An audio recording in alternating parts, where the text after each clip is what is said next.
Hey there and welcome. It's Tony here and welcome to episode 50 of the Dumb Leaders podcast. Today I'm sharing a reader story from Lewis from Melbourne. Now don't forget, anyone can share a story with us. All you have to do is pop on over to dumbleaders.com. It's what we call the Dumb Leaders Handbook, where we've compiled a library of lessons from lousy leaders. That's right, it's a library of lessons from lousy leaders. And Lewis from Melbourne has shared the story of what's happening within his workplace. Lewis has sent in this story of his immediate boss. And of course, we don't talk about your story on the podcast unless we have your approval to do so. So thank you, Lewis, for providing that approval. So Lewis writes, "Hi, dumb leaders." You can call me Tony. But hi, dumb leaders. Our HR have initiated a program where my boss and his 3 team leaders, which includes Lewis, in a management coaching program. And the program's focused on team building and managing conflict and how we look at ourselves to manage others. Sounds like a good program. The other team leaders think this is awesome as we don't have the best feeling within the team. And we see that any improvement is worth some effort. We would be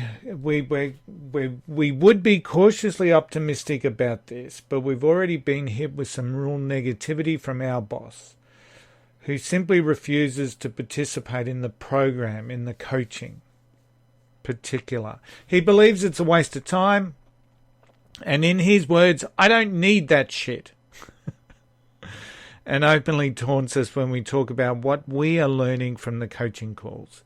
I believe this is one of the big reasons we are doing the coaching is for him. Why is he being such a dick, and why are the HR team and the coach too gutless to confront it? Hey, thanks, Lewis. It probably is a bit of a common scenario, in all honesty. And I've certainly coached a number of managers like this. They come across often as being much more important than myself or others in their team. And in fact, it's that relative importance that they creates their status. And I'll talk about that in a little bit. They're likely to also believe, and once again, I know I'm pigeonholing and I know I'm generalizing, but many of these leaders tend to be of a dominant personality style. They believe they know it all. They believe they're better leaders than what they really are. But the confusing and the confronting thing around this style of leader is often they'll get results. Now, let me just clarify that. It's not the results that ultimately builds a sustainable team culture. Those results are things like team engagement, the development of others, the development of other managers within your team, culture, and creating shared performance goals, strategies, and that environment where people want to succeed. It's not those results that they get. Mostly the results that they get have an impact on the bottom line, and it may only be for a short time, or for a project, for example, but they get an impact often. And I'll often think about or get people to think about times that they were most successful on the sporting field with the team, and often you'll get a coach that's quite strong, directive, and challenges you to be better and forces you to be disciplined. And often it's a shared story I get from people that I work with and that I coach, is that, yeah, that's often the case. We had a real taskmaster as a coach. He got us really fit. We all got together and we just worked really hard. And you hear that story time and time again. Now, the reality with a coach like that, they can work for a season, they can work for maybe 2, but they're not like a 10-year coach. And you'll see that style of coach will go from club to club to team because there's a limit to how people will work with them. so there is a limit. And you see the same in organisations. You'll see this style of leader come in, drive a short-term result, and then move on to what they see as their next challenge. Now, the reality is that they're probably also very much aware that their style is very limiting. And they know that it's harder to maintain and build success sustainably than what it is to drive it through being an autocratic directive style leader in the very short term. So they probably have some awareness in relation to that, hence the reason they'll say, I'm moving on to another challenge. The reality is that what they're really saying is, I'm fearful of my results moving forward, so it's time to move on. And it's interesting when you think about that. But mostly this style of leader is autocratic, directive, dictatorial, and there's a variety of reasons for that, of why they've become that way. But that's, once again, it's a general sense of this style of leader. But they get results. Now, this guy, and obviously will often see themselves as a step above others. And when he's flaunting the fact that he's not doing it, it's almost like he's rebelling against authority. So he would see authority in the HR teams that have brought this program in, for example. If it was the HR team, you mentioned HR. HR have instigated this program. So he would see it as a way to let HR know that you don't tell me what to do.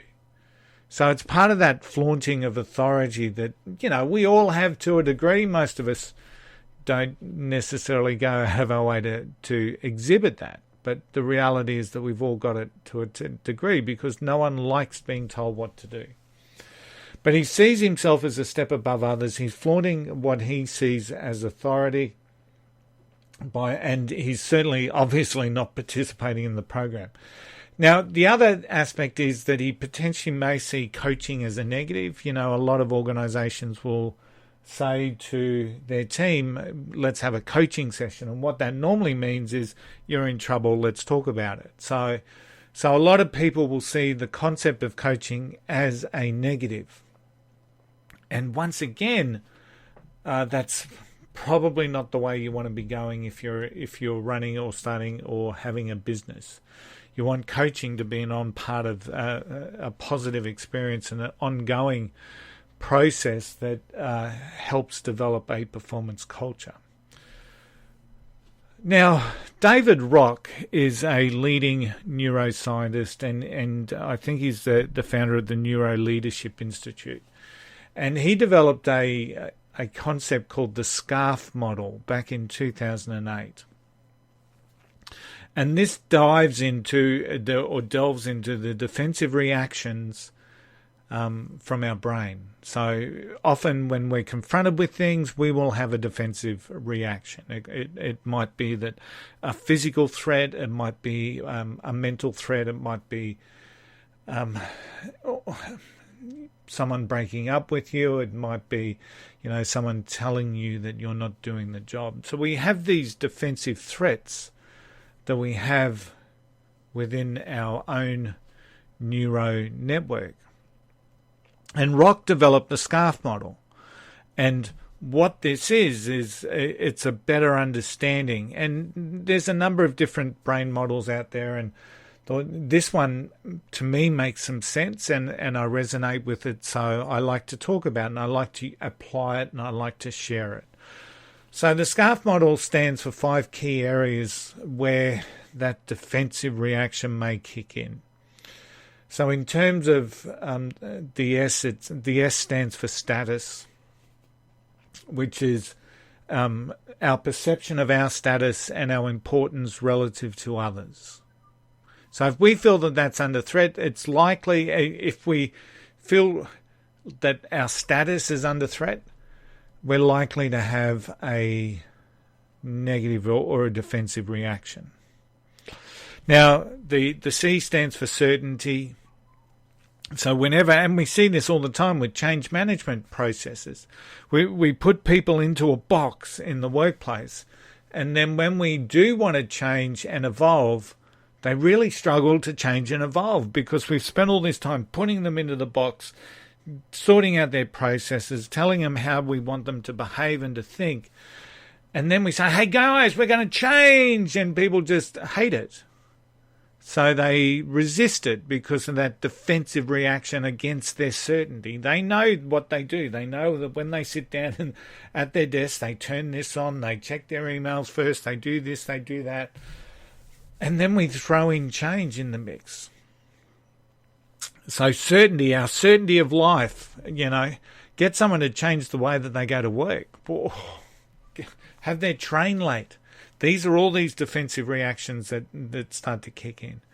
The A stands for autonomy, so our belief in our own autonomy and the way that we do our work. Really interesting if you're working within the IT industry, for example. A lot of IT technicians are fantastic at what they do. They're technically strong at what they do. They know their job. They know what they have to do. They're interested in their work. They're tuned in. They're aligned. They churn out positive, proactive pieces of work. Put a micromanager in on top of them, and they'll hate their job because all of a sudden they've gone from this very autonomic or self-directed work environment. Yeah. They've gone from having a lot of autonomy to having a micromanager, and of course that's dumb. So, and we talk about that at the Dumb Leader's Handbook, but it's the reality. They've gone from autonomy to a very directive style as a micromanager, and all of a sudden they lose their enthusiasm with their work. They have a defensive reaction. R stands for relatedness, and the best way to think about this is whenever we feel a relationship is under threat, or a friendship is under threat, or how we are related to by the boss or a client, all of a sudden there's that defensive reaction.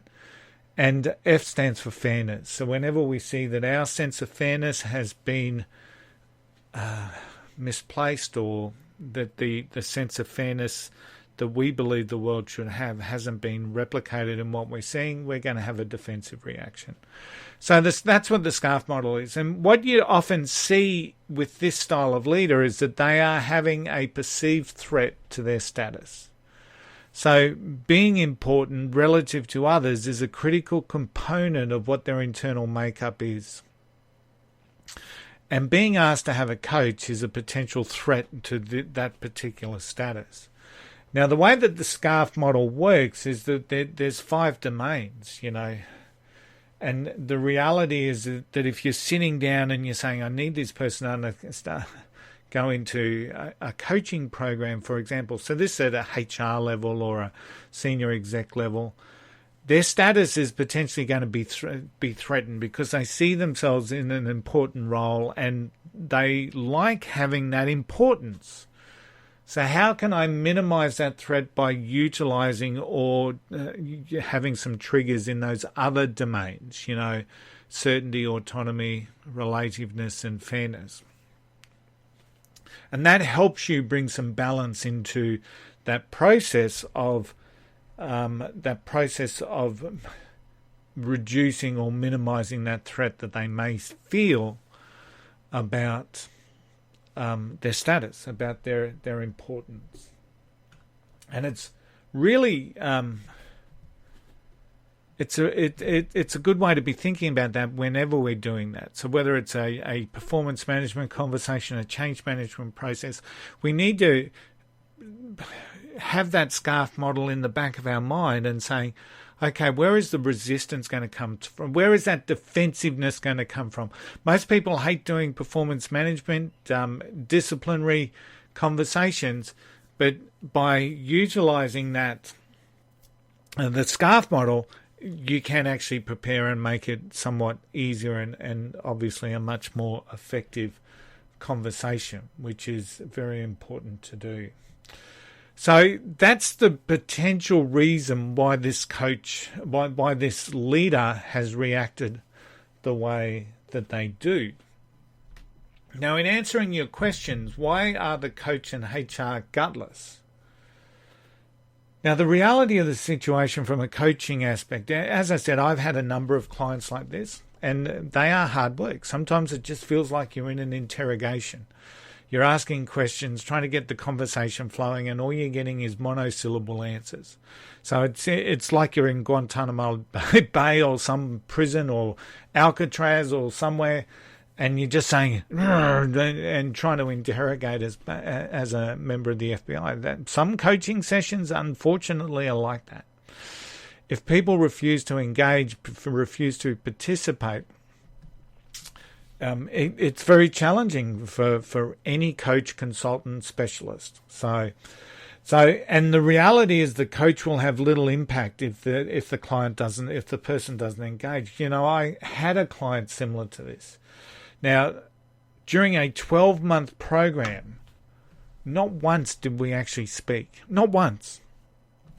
I would book the appointment only to see him cancel. And then I would send him the booking link to book at the time that he would find suitable, only to hear nothing back. So I would then say I would rebook, only to see him cancel. So in the scheme of a 12-month program, a scheme that was very similar to this, other leaders at his level were going through, we just never communicated. Never. The coach doesn't work on mental telepathy. It's impossible. And if the leader doesn't engage, and the company systems in this case wouldn't force that engagement, ultimately the company reaps what they sow. So you need to have a degree of non-negotiable, in these situations, but that can't be forced by the coach. It's the organisation that is paying for the services of the coach who and ultimately want to see an outcome, want to see a benefit from that coaching. And if a team member is not engaging or refusing to engage, obviously that question needs to be asked, why? And I'm sure that if you tied that engagement to something that they found important, like their status, their monetary compensation or whatever, I'm sure that you would potentially be able to force the engagement, and then it's up to the coach to be able to drive that further engagement and building rapport.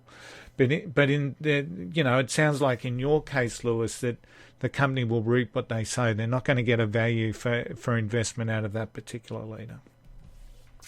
So, and in the case that I shared, that organisation actually achieved a lot of success with people that went through the program and the coaching sessions, but they still had a problem. And it would seem that from an outsider looking in, they're almost unwilling to face that problem. So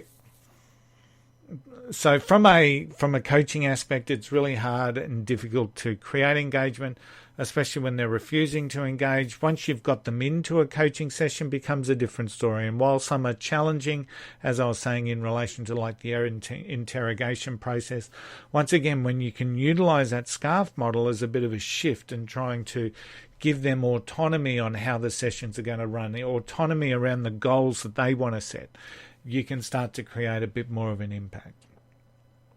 Now, in some cases, the HR, and so to go back to why are HR gutless, so in some cases, HR's hands are tied, because in all businesses, results matter. And a sad fact is that businesses will often put up with what I would call a borderline psycho, a psychopath as a leader, if they are getting some bottom line results. Now, it doesn't make for a great place to work. It doesn't make for a great performance culture, but unfortunately it seems to be the case. If a leader is delivering bottom line or top line results to the organisation, some of their weaknesses, challenges or frustrations of other people working with them are often overlooked because of that. But what those organisations miss is the total team and the cost of the eternal churn of team members, because what you'll see in those cases is a higher than average turnover rate. And you'll see that there is a cost of not doing anything, because by not doing anything, all you're going to increase is the disillusionment of the team that report to that particular leader. You know, it's wrong. It's the wrong way to go about it. But many CEOs justify this with the "he gets results" mantra, which ultimately is just bullshit. So my advice to you, Lewis, and I hope you're ready for this, embrace the program, embrace what's on offer, and implement what resonates with you, with your team. Now, not everything a coach says, and, you know, I'm a coach, not everything a coach says is going to be relevant for your particular circumstances, situation. But there will be things that make you think. There will be things or questions asked that bring awareness, that really challenge you to think of a better way. That's what you embrace. That's what you embrace. So that whole concept of embracing, resonating, and then implementing is part of that process that I want you to focus on. Control what you can control. And that's the way that you lead your team. Now, often I will hear from leaders who aren't doing or aren't managing or aren't leading the way that they believe is the right way because they feel the brunt of a poor boss. Now, don't ever allow yourself to treat others differently based on the way that you're being treated. Build your skill set, develop your team, and you'll ultimately become a magnet for those that want to be part of that. People will see it, people will feel it. You'll attract better people because you become a better leader. And when you attract more, you build influence. And can I tell you, this is where the beauty of it all starts to build. Influence builds potential for career progression. Influence allows you to be seen as credible. And influence allows you to initiate change. I've seen leaders jump over lousy leaders in organisations. Just skip a level. So have that as your goal, because that's where the beauty, the influence and the change can and will happen within organisations. If the people above you are unwilling to deal with issues, focus in on yourself, lift your standards, lift the standards of your team and the way that you develop and build their confidence, their skill set and their performance, and you will see results coming through to you. I hope that answered your question and gave you a little bit of advice, Lewis. I hope that has added some value. Don't forget, check in at dumbleaders.com. Share your story, share your feedback. If you know someone that would appreciate this podcast, please share it, like it, review. All of those things make it so much easier for us to be found by those that need it. Until next time, thanks for listening. It's Tony from the Dumb Leaders Podcast.